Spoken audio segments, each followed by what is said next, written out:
Time is 2 o'clock. Here is the news update.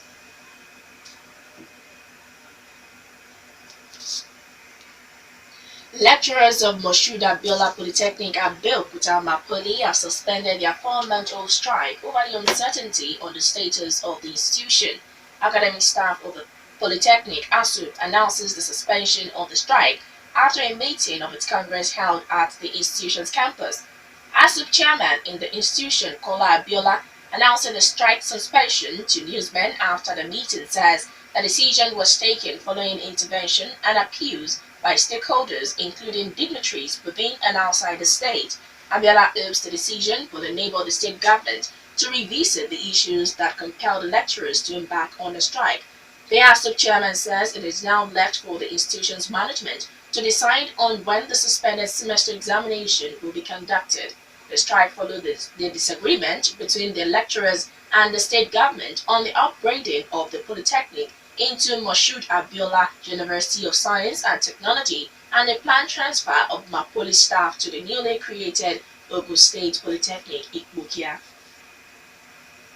Angry youth in Benue State have attacked the convoy of Governor Sanyaolu in Makurdi, the state capital, in protest against the Tuesday's killing of more than 20 persons by herdsmen in the state. They stoned vehicles at the convoy and booed the governor.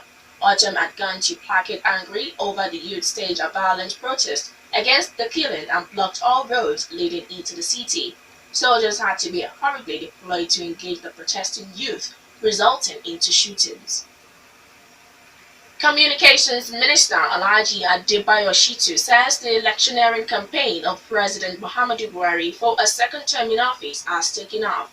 Shitu made this known while addressing the State House correspondent after a meeting with Buhari at the presidential villa Abuja.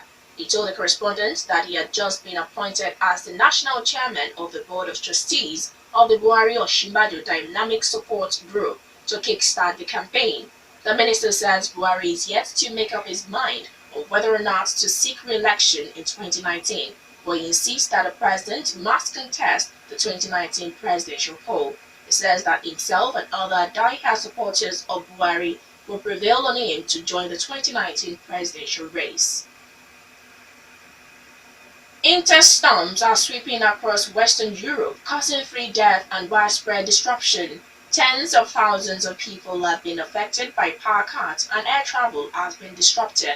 2 people drowned on Spain's northern Basque coast after being swept away by a huge wave, and a skier was killed by a fallen tree in the French Alps. For the first time, the Dutch authorities shut all 5 of its major sea barriers, 2 later reopened. Winds of up to 147 km/h were recorded in France. 15 people were injured in the incident across the country, 4 seriously wounded. In Switzerland, a strong wind blew a train carriage off its track, injuring 8 people. The storm has also swept over parts of Germany and Austria, where about 20 skiers had to be rescued from cable car in Kitzbühel after a gust dislodged an empty car from its mooring. I am Ololade Sanyaolu. Good afternoon.